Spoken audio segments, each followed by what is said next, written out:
In Rome, 1839, a daughter crosses rain-slicked stones with a warrant clutched to her heart. The city holds its breath as Luciana Ferrante walks into a duke's shadowed palazzo to barter the unthinkable, her honor for her father's life. Marble halls echo. A man famed for power and grief turns, cold eyes, unreadable soul. One offer, one night, a choice that will fracture reputation and awaken a love neither dares to name. Behind closed doors, silence weighs heavier than sin, and a long-buried secret strains to break free. Before we begin, tell us where you're listening from and share. What captivates you most in period romances? The forbidden longing, the class conflict, or the impossible choices? Rome, the Eternal City, February of the year 1839.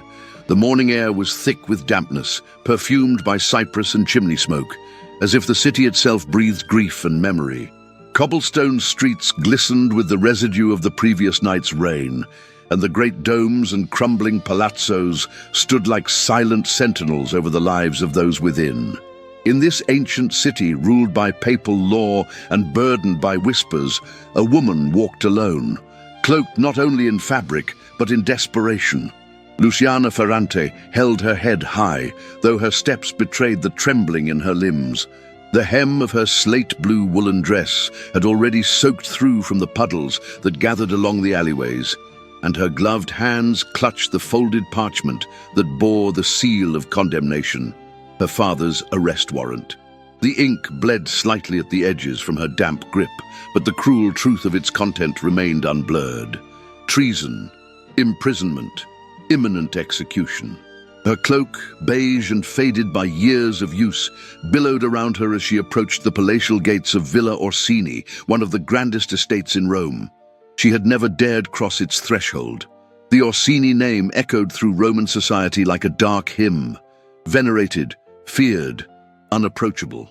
And the man who bore it now, Duke Raphael Orsini, was the subject of hushed speculation. A man widowed too young, locked in mourning too long, his heart said to be sealed in marble and his soul buried alongside his late wife. Yet Luciana had no choice. She was not noble, but her blood was dignified, daughter of a scholar, raised on books and duty. The world might strip her of everything, but it would not bend her pride. She would go to him not as a beggar, but as a woman willing to barter with the only coin she had left, her own honor. The footman at the gate looked at her with suspicion, but something in her eyes, perhaps the fire, perhaps the quiet devastation, compelled him to admit her. She was led through the long corridors of the villa, where frescoes of saints and martyrs gazed down from high ceilings, their eyes full of sorrow and sacrifice. Her boots echoed against the marble, each step sounding like a verdict. He received her in a study paneled in dark walnut and steeped in silence. Books lined the walls, and the only light came from a tall, arched window, casting sharp slashes of winter sun across the floor. He stood with his back to her, tall and motionless, one hand resting on the frame of the window, the other gloved in black leather. Luciana curtsied, though he had not turned. Her voice, when it came, was steady but low. "Your Grace, I come to plead for the life of my father, Professor Alessandro Ferrante, unjustly condemned. I know you hold sway with the tribunal. I know you could intervene." The Duke did not move. Silence swelled between them, thick and oppressive. Then finally his voice, rich and deep, emerged, neither cruel nor kind. "I am not in the habit of accepting uninvited guests, Signorina Ferrante." "I know," she answered, "but I also know you are a man who understands loss." He turned then. Luciana had prepared herself to face a monster, but the sight of him struck her in a way she had not expected. He was severe, yes, tall, broad-shouldered, with a face carved by shadows. His beard was trimmed with a surgeon's precision, his dark hair streaked with grey at the temples. But it was his eyes that shook her, icy grey-blue, like frozen water over deep sorrow, eyes that looked at her not with lust, but with weariness. "You presume much," he said. "I have nothing left to presume," she replied, "only something left to offer." She stepped forward, reaching into the folds of her cloak. With trembling fingers, she unfolded the warrant and laid it on his desk. My father is not a traitor. He is a man of books. He offended the wrong ears with a public lecture on truth. He did not glance at the document. And what, Signorina Ferrante, do you believe I should do with this? Save him, she said, her voice catching. You can. He studied her then, eyes narrowing. He did not ask what she would give in return. He did not need to. The silence between them turned to fire. Luciana's hands dropped to her sides, fingers curling. I offer you myself, she said. As payment, entirely. A muscle shifted in his jaw, the only sign of movement in his otherwise statuesque frame. You understand the weight of that bargain? I do. You would give your virtue to a man you do not know, he said, to save another man's life. I would, she whispered. He stepped closer and the sunlight caught in his eyes, making them pale as steel. Then you must also understand, he said slowly, that such bargains are never without cost, and never without consequence. Luciana did not flinch. She lifted her chin. I was raised on ideals, Your Grace, but life has stripped them from me. I no longer live in the world of poetry. I live in the world of men. For the first time, something flickered behind his eyes. Not desire, not pity, something quieter, recognition perhaps. He exhaled. You will remain here tonight. You may speak to no one. Your father's release will be negotiated tomorrow. If you leave before sunrise, the agreement dissolves. She nodded once. A bell rang faintly in the distance. Time had stopped within the room, yet outside the city continued its breathless rhythm. He stepped back. You will be shown to your chamber. As she turned to leave, her cloak heavy against her shoulders, the Duke spoke again. This is not charity, he said, nor is it cruelty. She paused in the doorway. Then what is it, Your Grace? His voice, when it came, was barely above a whisper. Balance. And with that, the door closed behind her, sealing away the light, the judgment, and the first thread in a web neither of them yet knew had begun to weave. The silence inside the Palazzo Orsini was unlike any Luciana Ferrante had known. It did not echo with the chatter of servants or the creak of time-worn furniture. It was a noble, heavy stillness, the kind that blanketed grief and masked power. The air was faintly perfumed with myrrh and burning wood, and the walls whispered of secrets never spoken aloud. The servant who led her through the labyrinthine corridors did so wordlessly. He walked with the efficiency of someone used to obeying orders he did not question.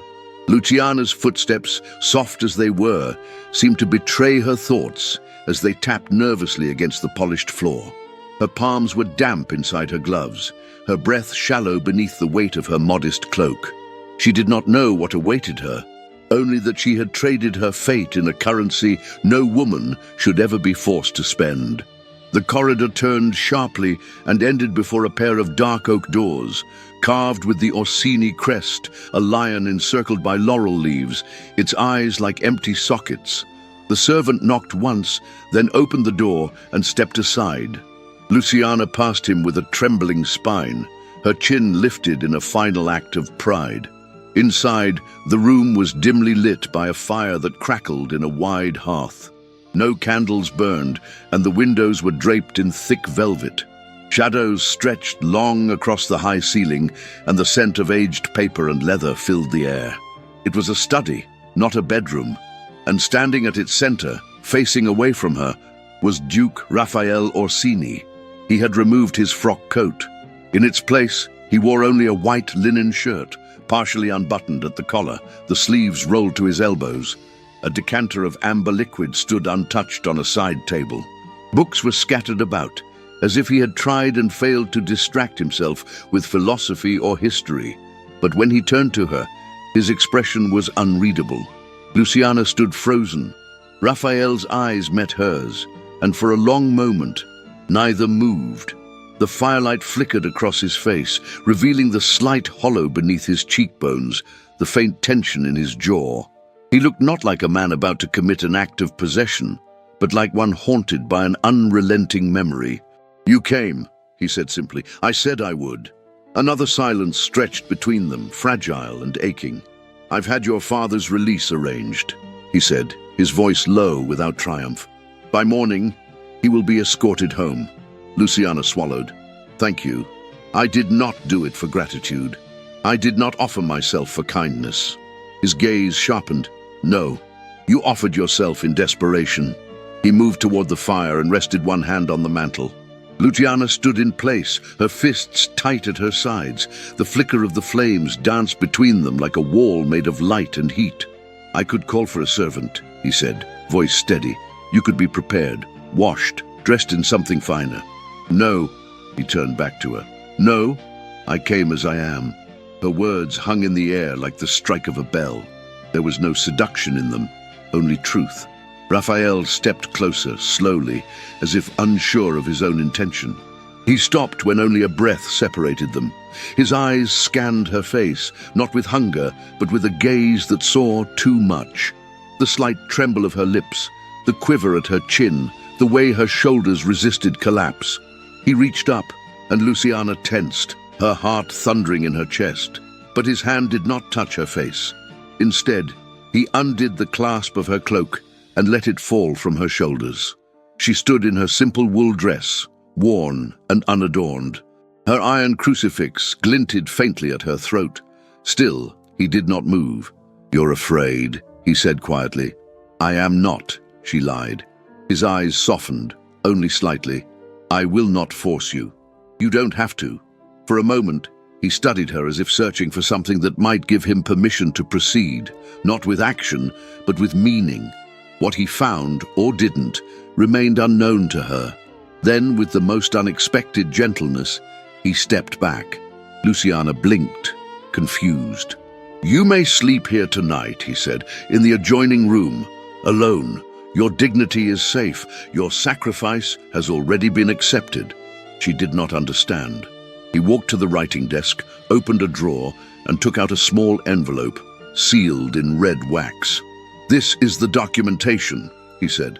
"Your father's pardon, signed and witnessed. I took care of it this afternoon." "But," her voice faltered, "you didn't." "No," he interrupted firmly. "I didn't." She stared at him, her breath uneven, her heart aching in a place she had never known existed. "Why?" He looked at her then, and in his eyes was not the detachment she expected, but something deeper, something bruised and silent. "Because what you offered me," he said, "was not yours to give." Tears burned at the corners of her eyes, but she did not let them fall. She turned her head, embarrassed, ashamed not by what she had offered, but by the mercy that undid her resolve. "You think me a coward?" she asked. "No," he replied, barely above a whisper. "I think you're braver than anyone I've ever met." Her knees threatened to give way. The room tilted. The fire crackled on, indifferent to the storm of emotion between them. He gestured toward a door in the corner of the study. "That room is yours tonight. You will not be disturbed." Luciana hesitated, then nodded and crossed the room slowly, her movements mechanical, as if she were no longer inside herself. At the threshold, she paused, hand on the door. "Is this pity?" she asked without turning. "No," he said. "It is." Silence. She did not ask what he meant. She knew. She entered the room and closed the door behind her. It was a chamber of modest elegance. A single four-poster bed stood beneath a canopy of embroidered muslin, a chair, a basin, a brush. The window looked onto the garden, where winter roses clung to their dying branches beneath the moonlight. She sat on the edge of the bed, unfastened her boots, and let them fall. Her fingers reached instinctively for the crucifix at her neck. Her body was untouched, her dignity intact. But her soul had been turned inside out. She did not sleep. She lay beneath heavy linen sheets and stared into the darkness, haunted not by shame, but by the inexplicable restraint of a man the world called ruthless. By morning, she would return to her father. By morning, she would be free. But freedom, she now understood, was not the absence of chains. It was the beginning of questions that had no name. And so the night passed, not with passion, but with silence. A silence that echoed louder than any vow. The bells of the church of Sant'Agnese in Agone tolled 9 times as Luciana Ferrante stepped out of the modest carriage that had returned her to her street in Trastevere. The familiar facade of her childhood home, with its chipped shutters and vines clinging stubbornly to the stone, stood before her in the pale Roman morning like a relic from another life. But nothing was as it had been. Her father was free, his cell exchanged for the creaking floorboards of their small home, but his name was no longer a banner of dignity. It was a shadow cast across their doorstep. The neighbors no longer greeted Luciana with warm smiles. Children, once eager to carry her books or bring her spring flowers, now looked at her with hesitant curiosity, their mothers whispering as curtains fluttered behind them like wings of judgment.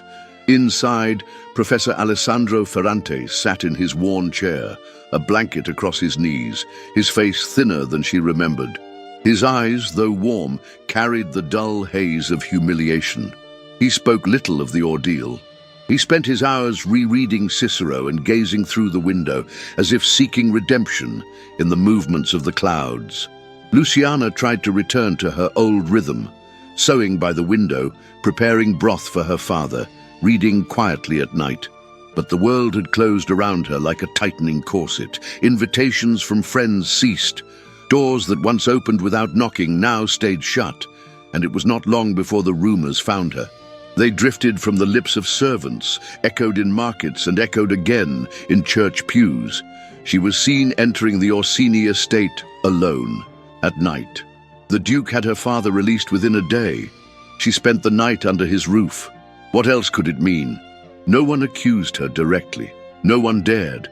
But the silence of her former friends screamed louder than any condemnation. Luciana bore it with as much dignity as she could muster. Her hands never trembled in public. Her chin never faltered. But at night, she pressed her face to her pillow and wept in silence, not for what the world believed she had done, but for how eagerly they wanted to believe it. It was on one such morning, when even the light seemed reluctant to enter her window, that a letter arrived. It bore no seal, only her name in clean, masculine script. "You are requested at Villa Orsini. The matter concerns your continued protection. You are to arrive before the Vesper bells." She read the words thrice. Her pulse quickened, not with fear, but with something deeper, conflict. She had thought she would never see him again. She had told herself it was better that way. But now, summoned, not begged, not asked, summoned. Her father, reading her face, said only, "Go, Luciana. Whatever his reasons, if the Duke offers you protection, it may be all that stands between you and the wolves." And so she went. The Villa Orsini loomed darker than she remembered, its facade partially obscured by winter ivy. She was received not in the study, but in the green salon, a smaller, warmer chamber with pale silk walls and faded tapestries. A fire burned softly in the hearth. No servants lingered. Raphael entered a few moments later. He wore a dark olive frock coat, his waistcoat embroidered subtly in silver thread. His cravat was tied with severe elegance, and yet his eyes betrayed weariness. He did not greet her with flourish. He simply nodded and gestured for her to sit. Luciana remained standing. "I have received no letters from you since," she said softly. "No," he replied. "I did not think it wise." She met his gaze. "And is this wise?" A shadow passed across his features. "Perhaps not, but it is necessary." He moved to the fireplace, staring into the flames. "They speak of you," he said. "They tarnish your name in salons, behind fans, in church aisles. And because they cannot touch me directly, they use you to strike." Luciana swallowed hard. "Then I should disappear. That is what they expect." "No," he turned to her. "You will not vanish. You will return here, publicly, as a companion to my aunt, Lady Fiorenza. She has requested female company. Your presence will be justified.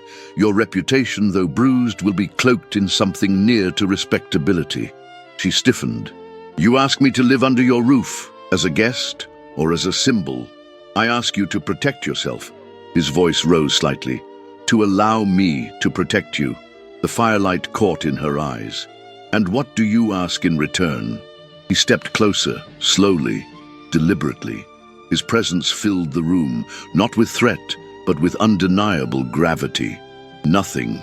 Not now. Not ever again. Luciana drew a breath. Her hands were cold. "You make it sound as if I have a choice." You always have," he said, his voice dropping. For a long moment neither spoke. Then she said, "I will come, for your aunt's sake, and for mine." He bowed his head slightly.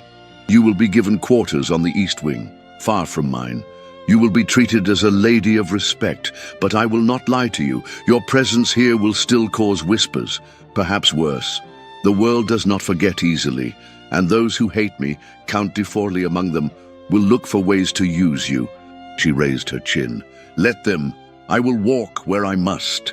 He looked at her then, really looked, and in his gaze there was something soft, something broken. "You are stronger than I expected," he murmured. "I was never fragile," she replied. That night, Luciana returned home to gather her things. Her father embraced her with quiet understanding, pressing a folded parchment into her hand, a letter of recommendation from his former post at the university, written in the days before disgrace. She tucked it inside her valise with a sense of finality. She would not return here soon, perhaps not at all.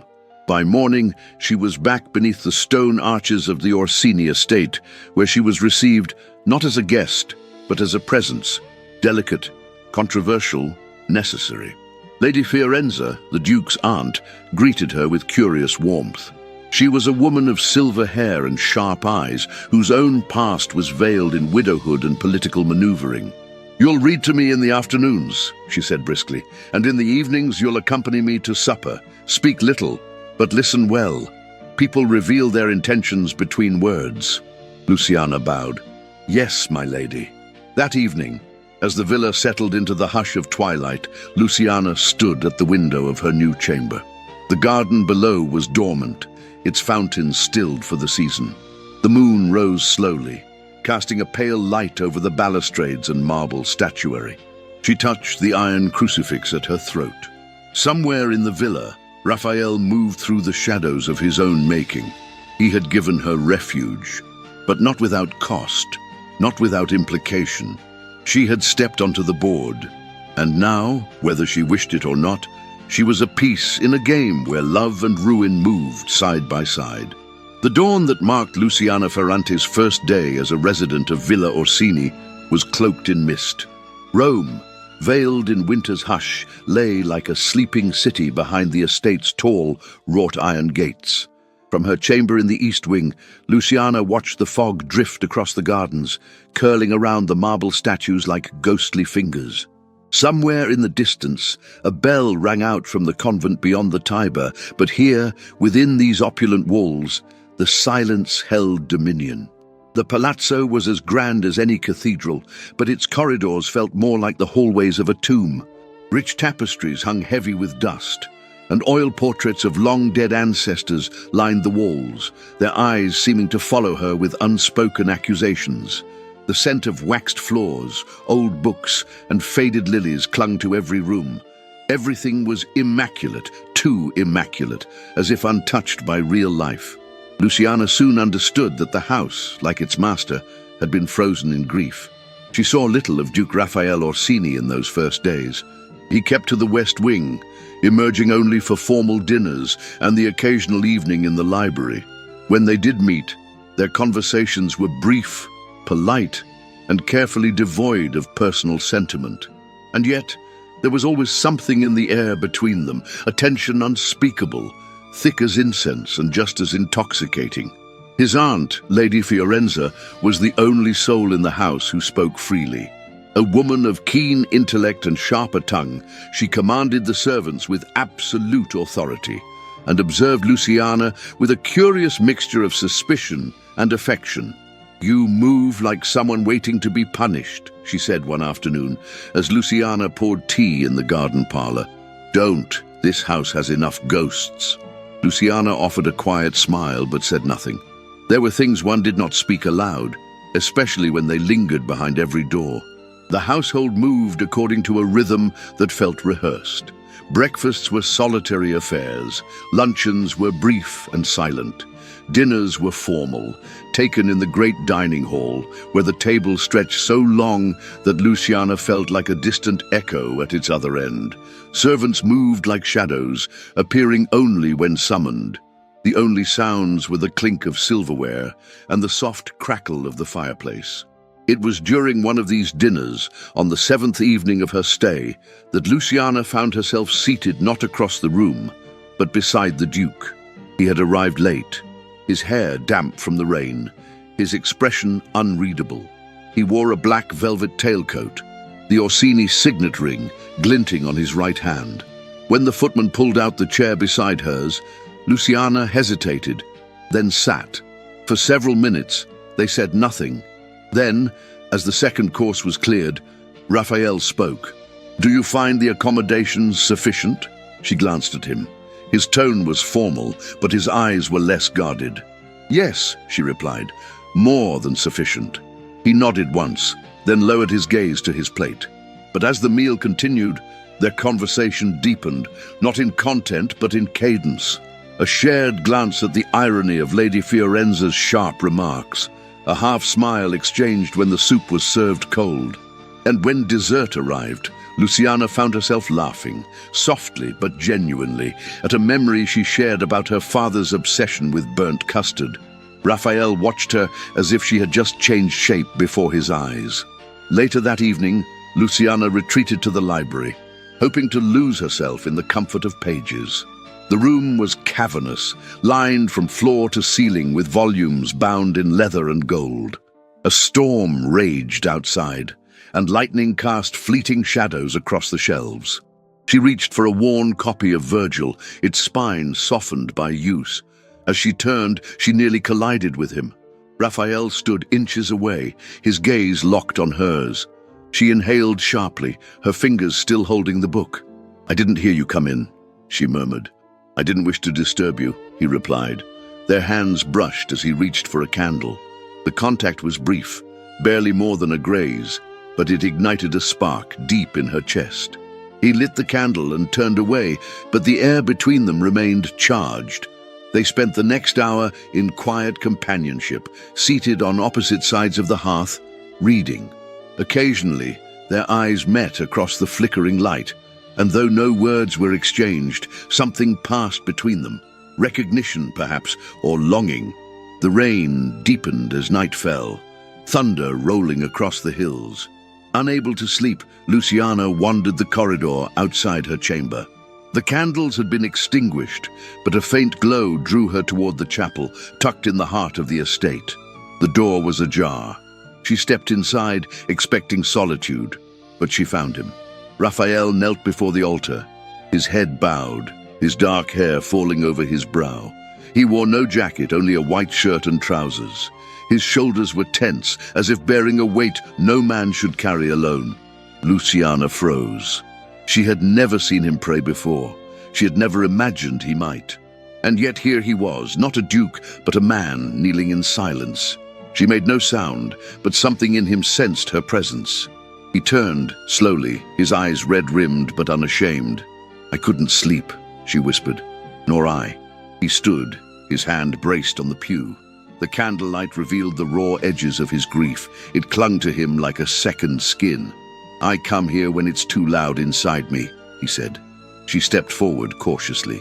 "And tonight, is it loud?" He nodded. "Louder than usual." Luciana's gaze drifted to the altar, where a single candle burned beside a small, framed miniature portrait. A young woman, delicate, smiling softly, the late Duchess. "She was beautiful," Luciana said. "She was lost," he replied. "Long before she died." Luciana did not press him. She stood beside him, their shoulders inches apart, and looked at the flame. "I used to think silence was a form of peace," she murmured. "But now I think it can be cruel." He turned to her then, slowly. "Yes," he said, "it can."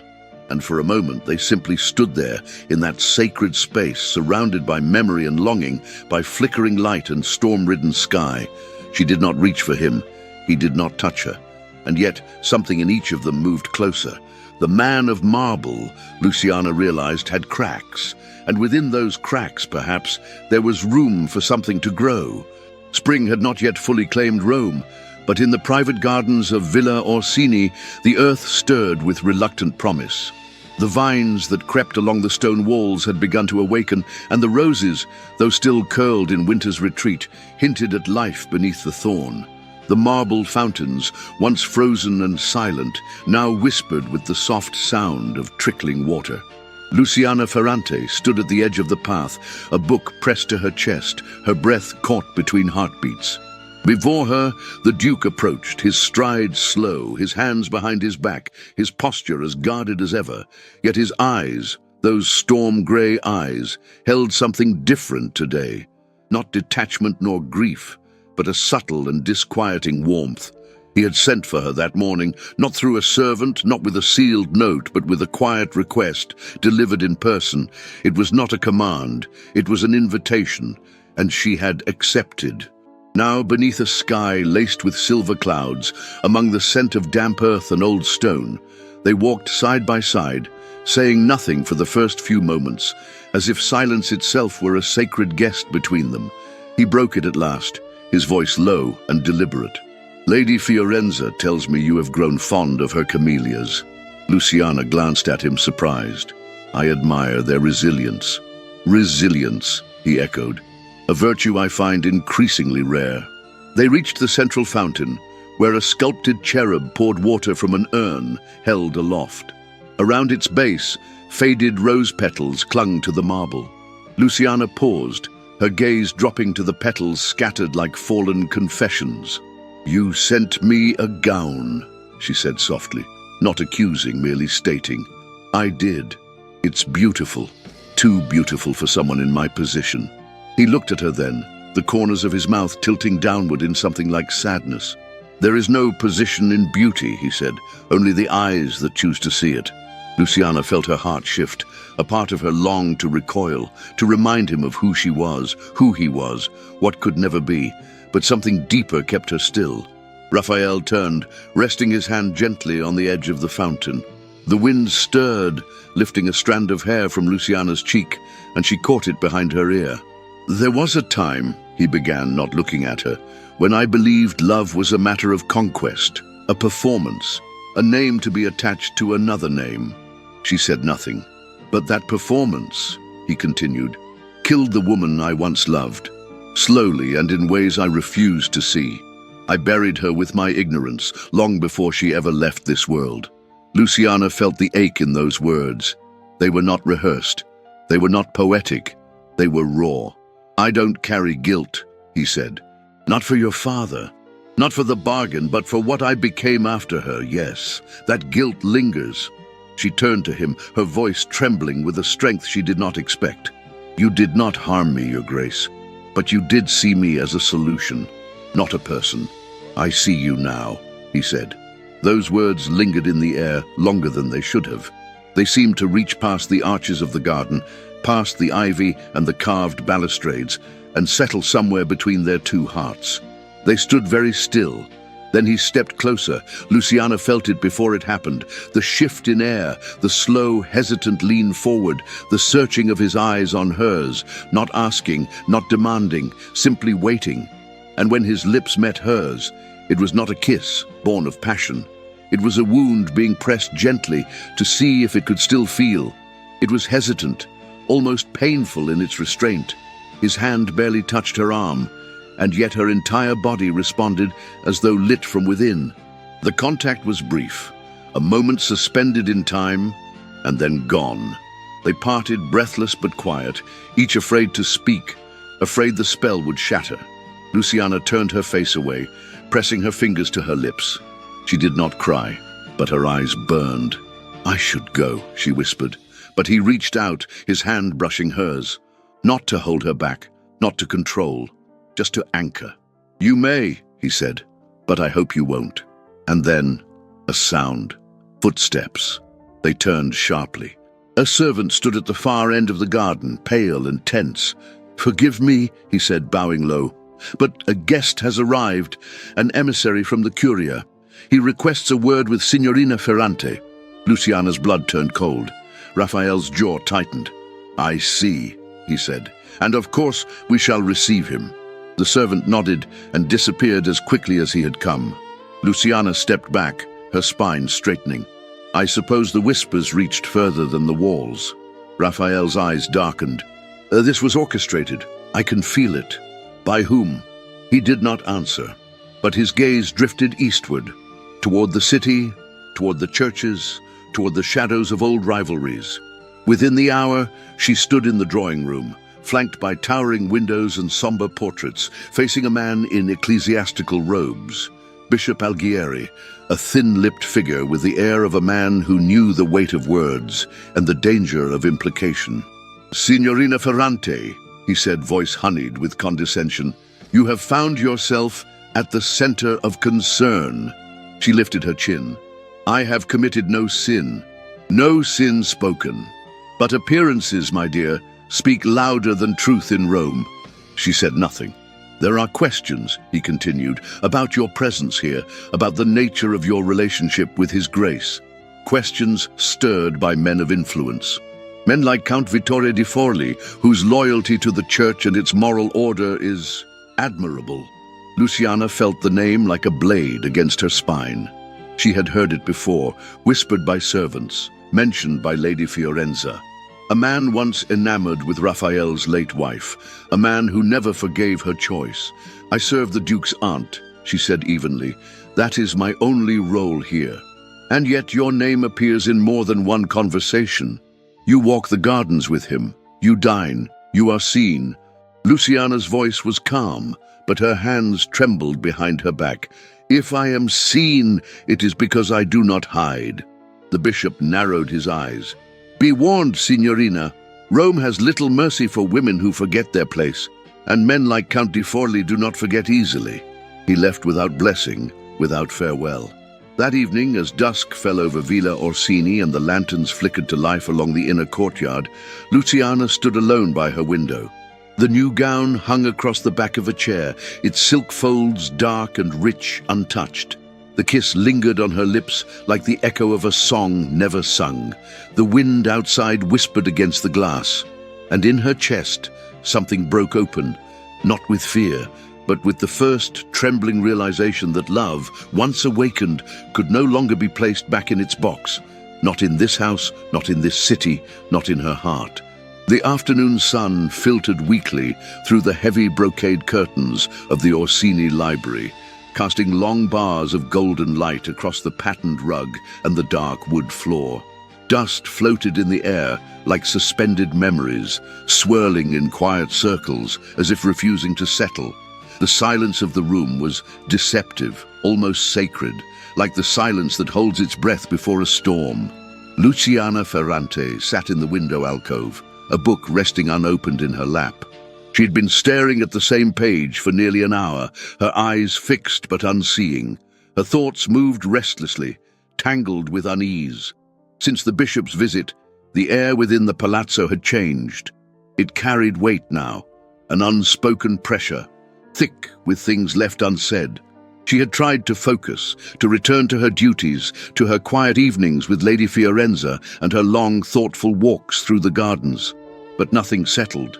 Something inside her had begun to unravel, pulled by the tension in Raphael's gaze, the unfinished sentence in his voice, the way he lingered in the corners of rooms only to disappear again like mist. And then there was the portrait of the late Duchess, still looming in the music room like a ghost in oil and varnish. Luciana had passed it dozens of times, always glancing away out of instinct, as though the painted woman might look back and accuse her. But today, she stopped.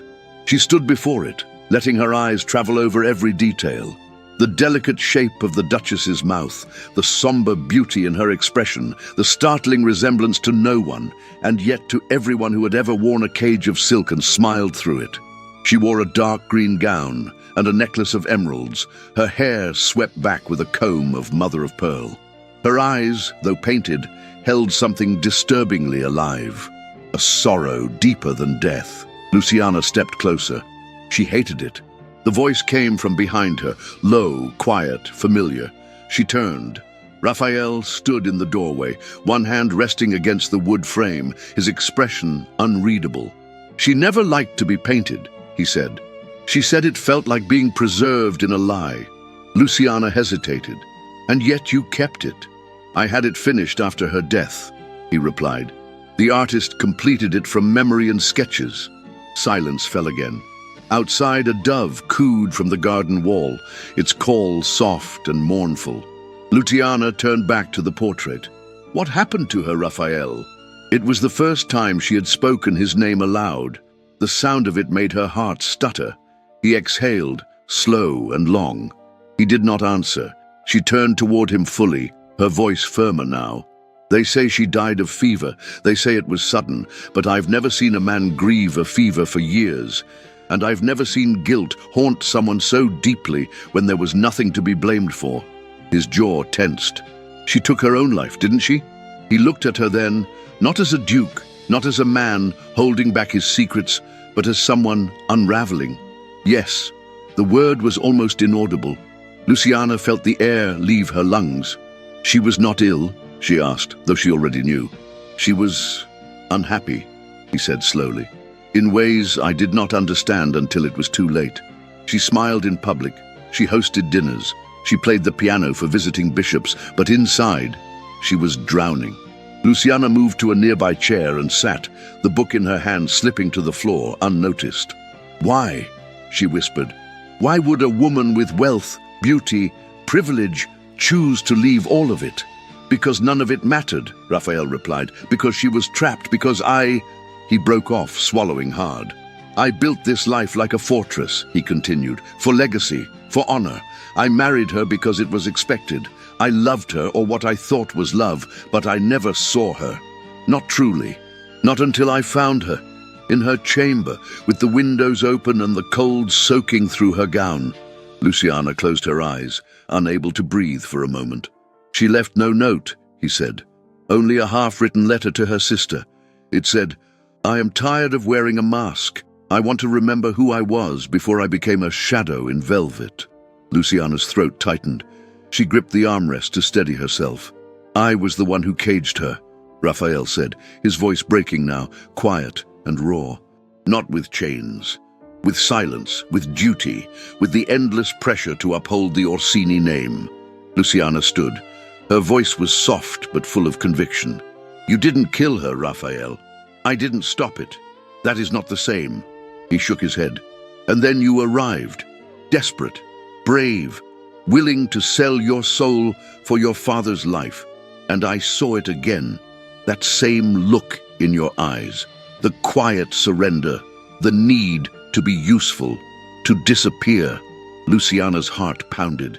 "That night," he said, "I could have taken what you offered. You expected me to. The world would have forgiven me. But I saw her in you, and I couldn't do it, not again." Luciana's eyes filled with tears. "You've carried this alone for too long." "I deserve to. No one deserves to carry grief like a sentence." He looked at her then, truly looked. "You asked me once why I didn't touch you," he said. "Why I sent you away untouched, with your father's freedom in your hands." She nodded.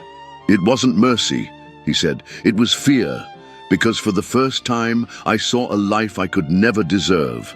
The room fell into silence. Luciana's tears spilled, slow and quiet. She stepped back, needing air, space, clarity. Everything in her felt twisted. Her empathy, her sorrow, her affection for a man who had done terrible things, but who stood before her now as nothing more than a man in mourning. "I need to go," she said. Raphael reached out, but did not touch her. "Please," but she shook her head. "I can't stay here tonight. Not like this. Not while I'm drowning in someone else's pain." He stepped aside, and she walked past him, not running, not fleeing, but leaving with the kind of grace born of heartbreak. She did not return to her chamber. She passed the guards at the main gate without explanation, wrapped in a traveling cloak she found by the servants' quarters. She walked into the Roman dusk, the wind pulling at her skirts, her breath caught in her throat. By the time the city lights flickered into view, she was already lost in the shadows, not of the past, but of something she no longer knew how to name. The convent of Santa Maddalena stood perched on a windswept hill at the edge of Rome, wrapped in ivy and silence. Beyond its ancient stone walls, the world moved on with its cruelties and ambitions, but within, time seemed to hush. The scent of lavender and old wood filled the corridors. Bells tolled gently at each canonical hour, and the orphan children, dressed in patched linen, ran through the cloister gardens with unburdened laughter. Luciana Ferrante had come here seeking silence. She had arrived unannounced, clothed in the same slate-grey travelling cloak that had carried her away from Villa Orsini. No explanation had been required. The Mother Superior, a woman of few words and deep perception, had simply touched her hand and led her to a modest cell with whitewashed walls and a narrow bed. "I have no coin," Luciana had whispered. "We do not ask for payment," the abbess had replied. "Only presence." And so, Luciana remained. She awoke before the sun to sweep the chapel floors, help the kitchen sisters wash vegetables and knead bread, and spent her afternoons among the orphaned girls, reading to them, mending their smocks, braiding their hair. She smiled, she listened, she folded grief into routine, but she never truly slept, and she never truly forgot. She did not speak of Raphael, not to the sisters, not to the children, not even to herself. But the world, it seemed, had not finished speaking of him. Rumors reached the convent walls like bitter wind, creeping beneath the doors. A traveling merchant spoke of a scandal that had erupted in the city. A young novice returned from market whispered of unrest within the curia. A visiting bishop, during a brief mass, made a cryptic remark about nobility whose morals no longer reflected the purity their titles demanded. Luciana listened in silence. Her hands remained still in her lap, her expression unreadable. But something inside her twisted with every breath. Then one morning, the Mother Superior summoned her to the parlor. A letter awaited her on a carved wooden table. It was unsigned, no seal, no crest. Only her name, written in a hand she did not recognize, strong, precise, and inked with urgency. He will not defend himself, not against the church, not against Count di Forli. He says silence is his penance, but the vultures circle, and the crown is tilting. If you can forgive him, you must return, before they destroy what remains.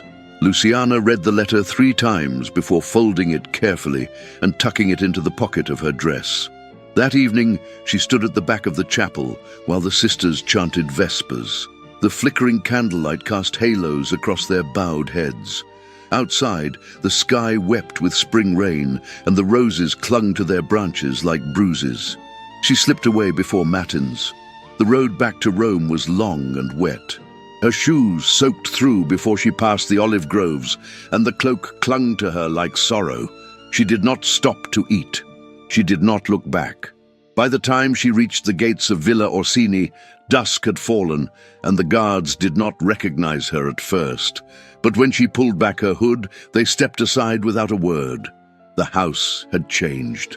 It was darker, quieter, as if mourning something not yet gone, but already lost. The halls were hushed, the lamps dim. The air smelled not of myrrh and lilies, but of smoke and wax. She found Lady Fiorenza in the garden parlour, seated by the fire, her cane resting beside her. "Well," the older woman said, without lifting her eyes from her embroidery, "the lamb returns." Luciana stepped into the light.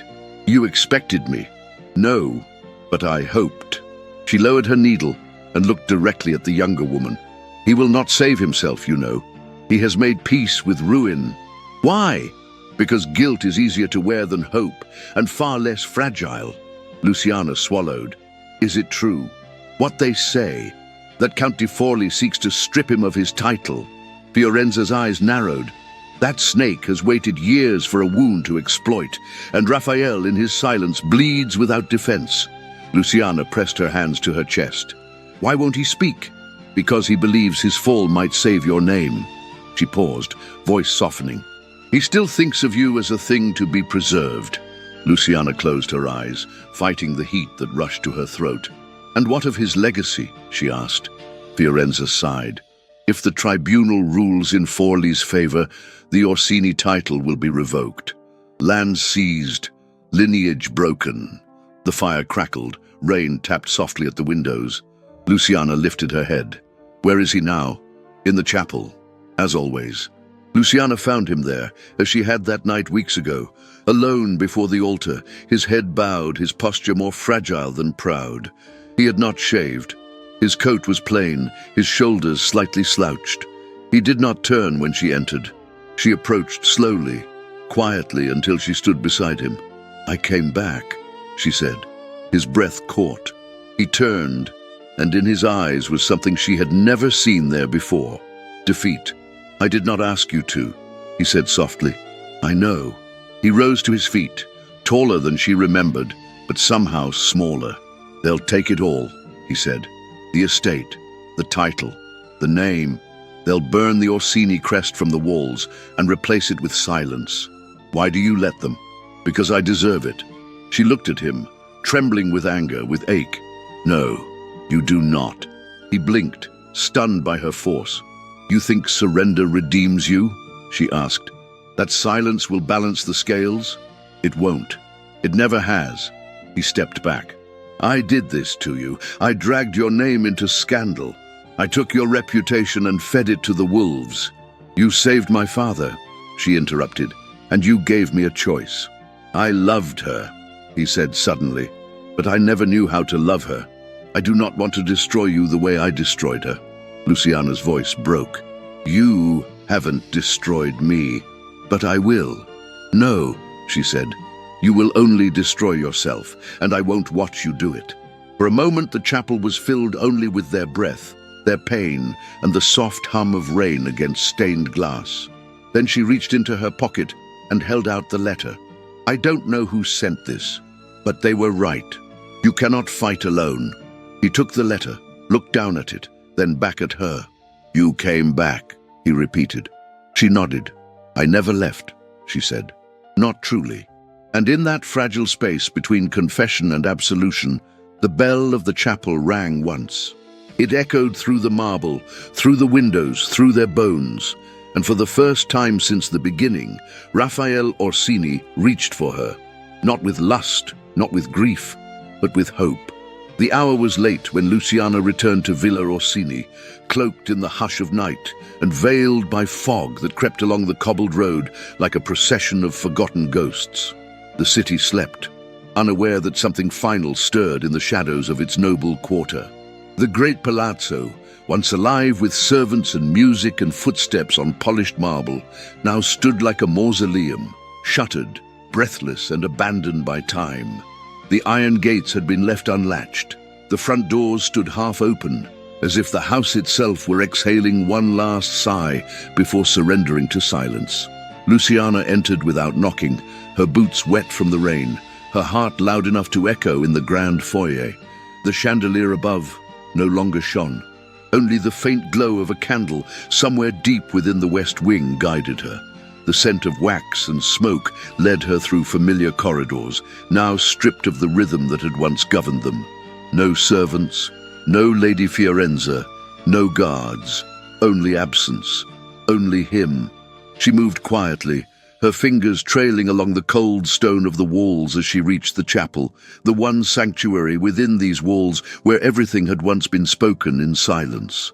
And there, just as she had sensed, just as she had feared, he was. Raphael Orsini, duke of a name now crumbling beneath the weight of judgment, stood alone at the altar in the soft glow of a dozen flickering candles. He was dressed in black, not mourning black, but the kind of black one wears when shedding a skin. His coat lay folded on the first pew, his cravat was untied. The gold signet ring that bore the Orsini crest rested beside the portrait of his late wife on the altar, as if surrendered in quiet farewell. He did not hear her at first, or perhaps he did, and said nothing, allowing her to witness him one last time as he truly was. A man unmasked, unmoored and undone. Luciana stepped forward, her voice steady, though her soul trembled. "So it's true. You're leaving." He turned slowly, his eyes shadowed by the candlelight, but his face open, too open.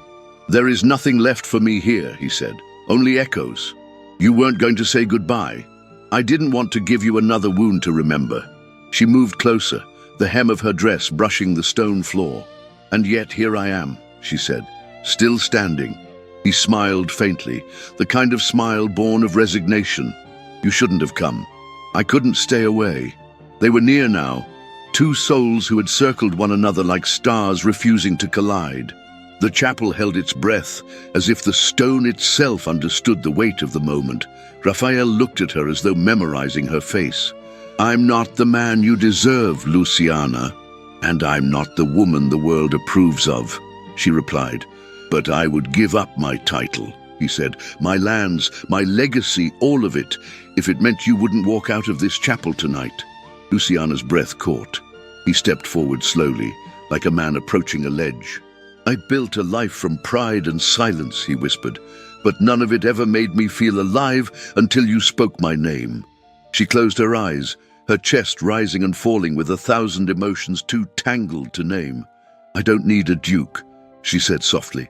"I don't need your estate or your name." He reached for her hand, and this time she let him take it. "I only need the man who sees me," she continued, "and who lets himself be seen." He brought her fingers to his lips, brushing them with a kiss that barely touched her skin, but ignited everything beneath it. "Luciana," he breathed, "I love you." The words fell between them like a candle dropped into darkness, unexpected, dangerous, radiant. She stepped closer, lifting her other hand to his chest, feeling the tremor in his breath.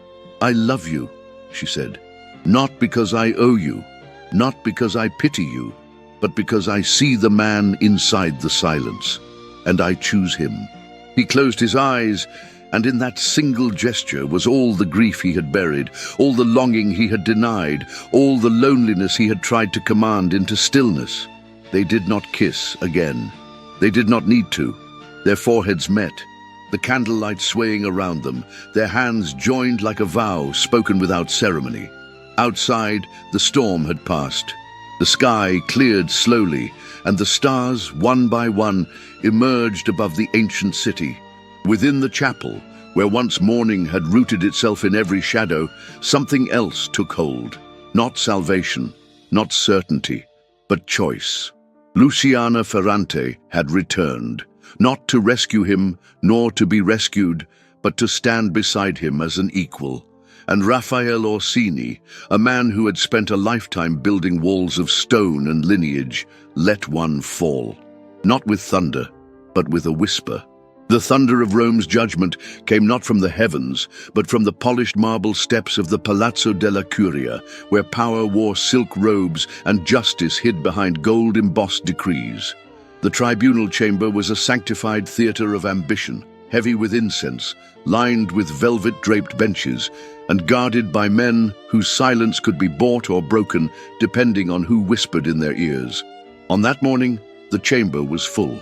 The nobility had come dressed in dark hues and righteous expressions, and the clergy sat in the upper rows, their eyes half closed beneath embroidered mitres. Behind them, advisors murmured predictions, and matrons pretended to fan themselves while listening for scandal. In the center stood the council, 11 men cloaked in legal authority, and at the head of it all, like a spider in his web, was Count Vittore di Forli, dressed in charcoal silk and satisfaction. On the floor below, surrounded by silence rather than allies, stood Raphael Orsini. He wore no cravat, no crest, no armor of noble pride, just a plain black coat and a face carved from restraint. His expression betrayed nothing, not fear, not anger, not regret, only stillness. A parchment was unrolled. A voice, cold and methodical, read aloud the charges: misconduct, immorality, corruption of title. The words dripped from the speaker's tongue like oil, crafted to shame without truth. Raphael did not respond. "Do you deny these accusations, Your Grace?" the eldest judge asked. A long pause. "No," Raphael said simply. A ripple of gasps stirred among the audience, some in disbelief, others in delight. Di Forli stood, placing both hands on the table before him. "This tribunal must act decisively," he intoned. When titles are used not to uplift the moral order but to stain it, when noble houses shelter women of no relation, of no status, of questionable virtue, then we must act not only for justice but for the preservation of our society. A few nodded. More looked away. De Forley's voice, rich and self-assured, filled the chamber like smoke. "The Duke," he continued, "has chosen silence in the face of shame. He has neither denied the presence of this woman under his roof, nor defended her. What more proof do we need than a man who does not deem himself worthy of defense?" But just as the room bent toward a final pronouncement, just as the ink was lifted and the Duke's fate about to be sealed, the tall double doors at the rear of the hall opened. Luciana Ferrante entered. The light from the corridor behind her made her silhouette glow, as if she were part apparition, part defiance. She walked slowly, deliberately down the long aisle between the noble spectators, her posture straight, her gaze unwavering. The rustling of silks and the murmuring of scandalous speculation followed her like a trailing veil. She wore burgundy silk, the color of old blood and new fire, her dark hair pinned high, her hands bare. She carried no letter of summons, no invitation. She had not been called, but she had come. She stopped just short of the tribunal and turned to face them. "I beg your pardon," she said, her voice clear and resonant, "but I will not let you condemn a man in silence when it was my voice that stirred the storm." Gasps rose again. Count de Forley's face twisted, but he remained seated. "State your name," one of the judges said. "Luciana Ferrante." A brief silence. Her name was known. Whispers carried it across salons and pews. It had been written on notes passed between noble daughters and beneath editorial satire. Some said she was a seductress, others a victim. Few knew the truth. "I am not a mistress," she said, her voice louder now. "I am not a kept woman. I am not a symbol of decline. I am a daughter who begged for mercy, and a man gave it without price." The tribunal watched, silent. Luciana turned toward Raphael then, who had not moved. "He never touched me. He gave me a room when I had none, a name when mine was reduced to whispers. He paid not for my body, but for my dignity, and asked nothing in return. You think his silence is guilt? It is grief and honor." A pause. "His only crime is that he refused to speak about a woman the world had already judged." Her words rang across the marble like bells tolling over the city. But she wasn't finished. She turned now, slowly, to face Count de Forley. "Tell them, Count. Tell them why you fight so hard to destroy him. Tell them how you courted the late Duchess for 3 years and were cast aside when she chose Raphael. Tell them how her rejection burned, not your heart but your pride." The Count rose at once, pale with fury. "This is slander." "It is memory," Luciana answered. "And truth." The room erupted in murmurs. Forley attempted to speak, but the judges raised their hands for silence. The oldest one leaned forward, observing Luciana with an expression that was no longer stern, but almost curious. "Miss Ferrante, you speak as one who has already paid the price of society's cruelty. Why continue to fight for a man who has nothing to offer you?"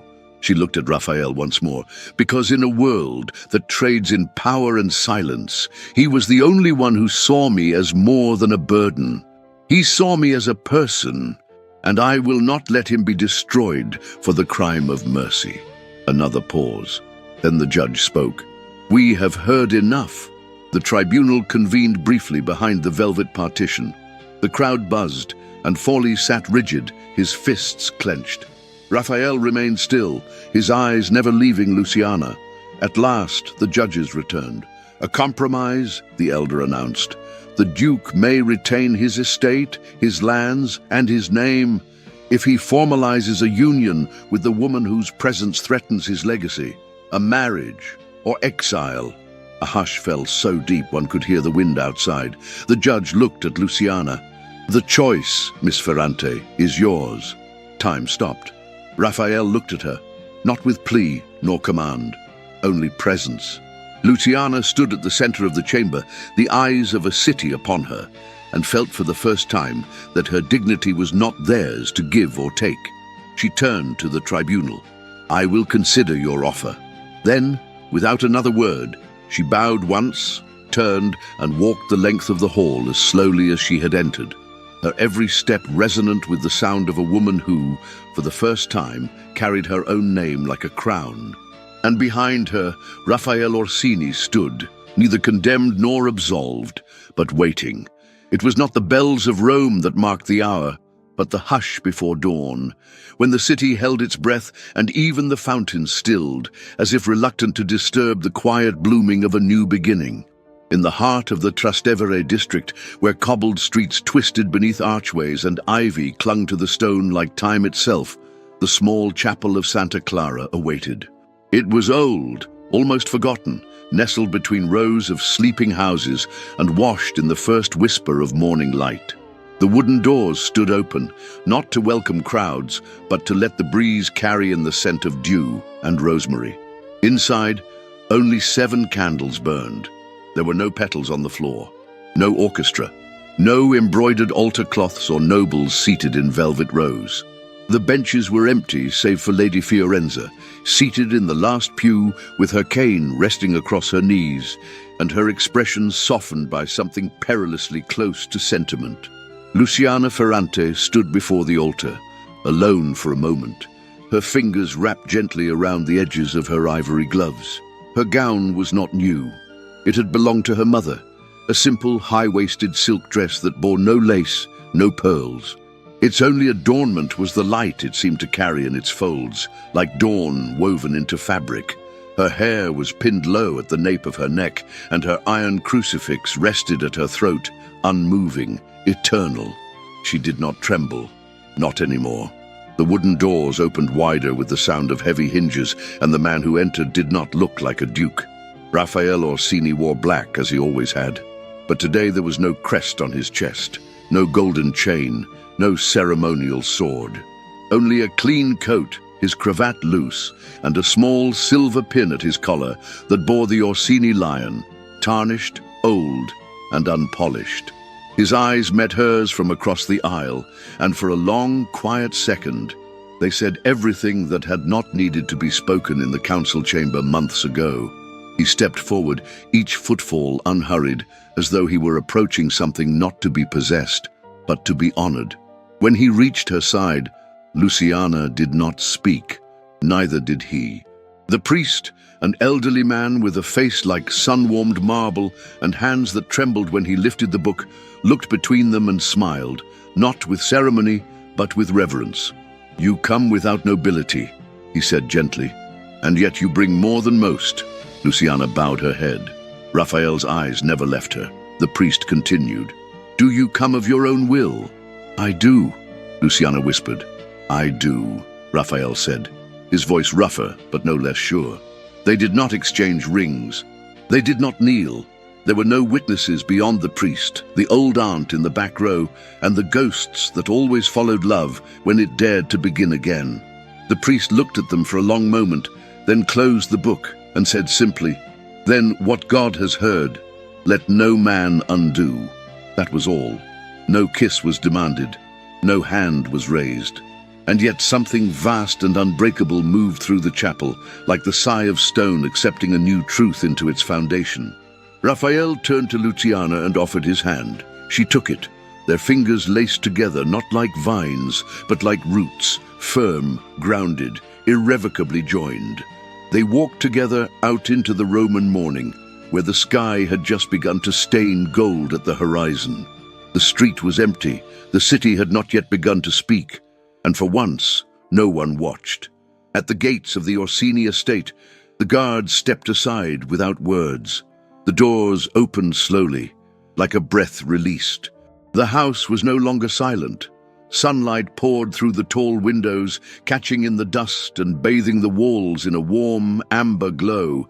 The portraits of ancestors, long resigned to shadows, seemed softer now, less accusing. In the grand salon, fresh branches of olive stood in ceramic vases. The curtains had been drawn back. The silence that had once suffocated the rooms had been replaced by something else: peace. Raphael led Luciana through the halls, not toward the west wing, but through the central corridor that joined both sides of the estate. His fingers never let go of hers. In the study, a single candle still burned beside a stack of unread letters. He paused there, reached into the inside pocket of his coat, and pulled out two objects. The first, a delicate gold locket, dulled with age and time. Inside was the miniature portrait of a woman whose story had ended long before this one began. The second, Luciana's iron crucifix, no longer around her neck, but now resting beside the locket in his palm. He looked down at both, then back at Luciana. "I carry them both," he said softly, "not because I cannot forget, but because I choose to remember what brought me here." Luciana stepped closer. Her fingers reached for his and closed them gently around the two tokens. "You are not made of mourning," she said, "and I am not made of sacrifice. We are not what we lost." He bent his head, forehead brushing hers. "No," he whispered, "we are what we found." They stood that way for a long time, wrapped in stillness and the promise of something born not from fire, but from its ashes. Later, in the gardens where roses had finally begun to bloom again, they walked hand in hand. The path they followed was old, lined with stone and memory, but now it bore the first petals of spring. Luciana paused beside the fountain, her hand brushing the edge. The same cherub poured water as before, but the sound no longer whispered sorrow. It sang. She turned to Raphael. "No more hiding." He nodded. "No more silence." And so they walked, not as duke and scandal, not as savior and debt, but as man and woman who had carved a new beginning from the ruins of expectation. In the distance, bells began to ring, the soft, slow chime of morning. Rome would wake, and when it did, it would no longer whisper of disgrace. It would whisper of a wedding born not of spectacle, but of strength. And in the halls of Villa Orsini, where ghosts once reigned, love would walk again. The year was 1847, and Rome had changed. So had the world within the gates of Villa Orsini. The estate, once a mausoleum of grief, now echoed with voices, laughter, footsteps, the soft murmur of wind through open windows. The vines along the archways were thicker now, blooming wild with white roses in spring. The chapel bell, which once rang only in sorrow, now chimed for births, for anniversaries, for life. Inside the garden, beneath the shade of a blossoming laurel tree, a woman sat with a book on her lap and a child sleeping against her shoulder. Luciana.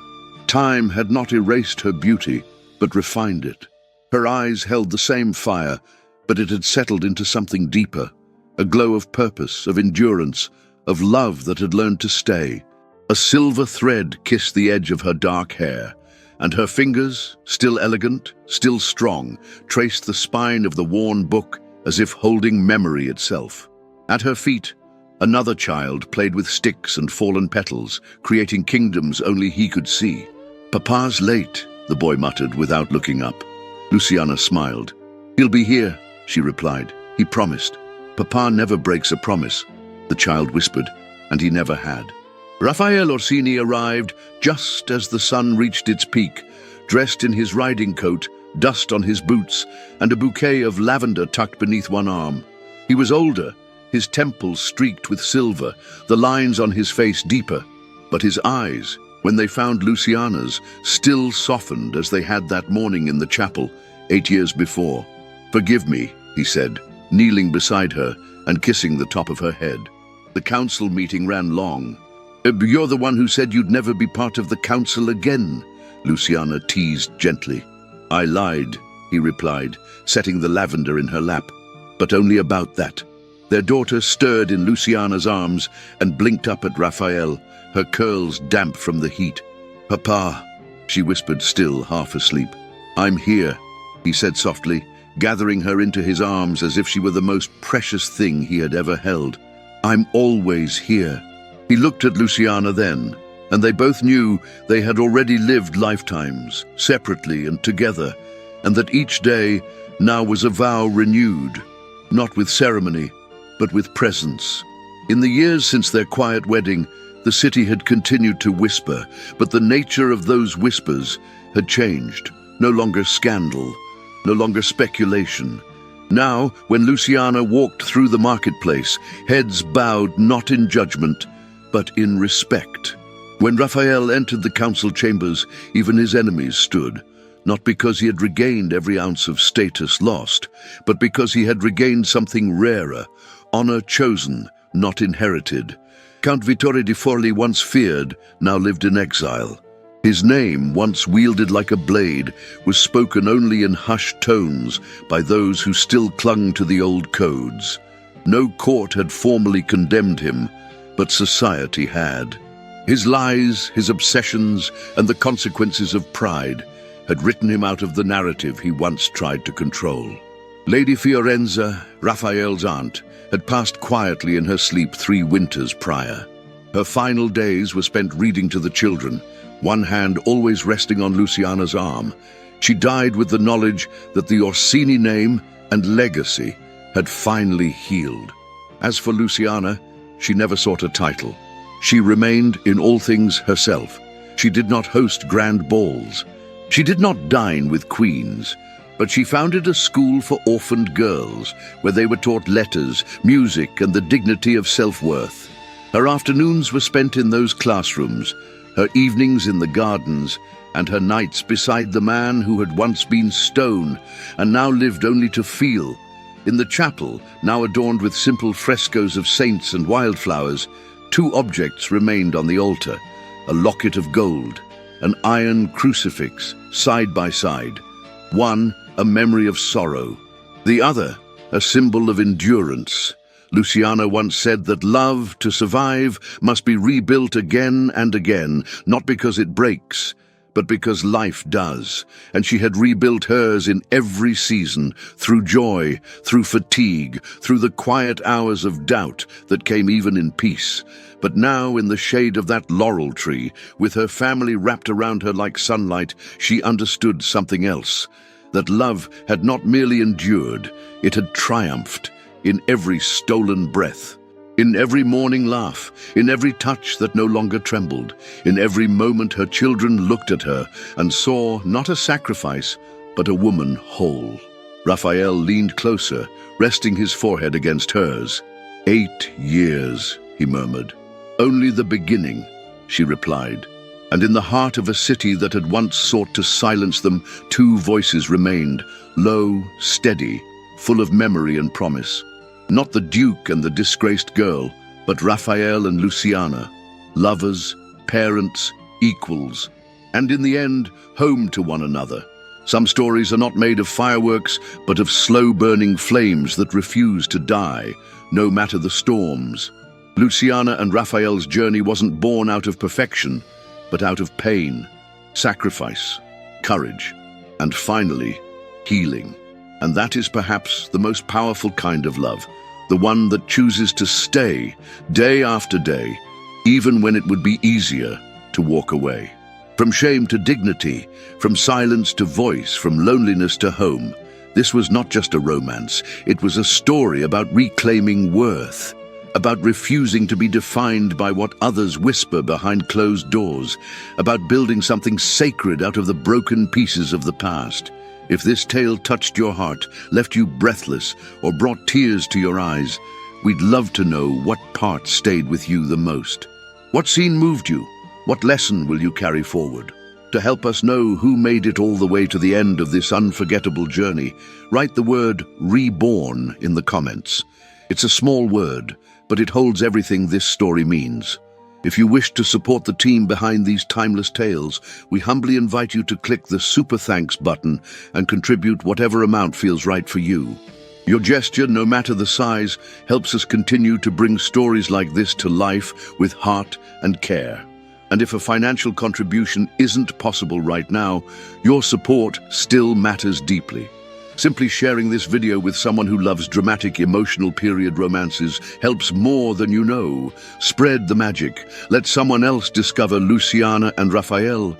And don't forget, more breathtaking stories await you. You'll find others like this in the video cards we've left just for you. Take your heart on another journey. You deserve it. Thank you for walking with us through this tale. And remember, true love doesn't just survive time. It transforms it.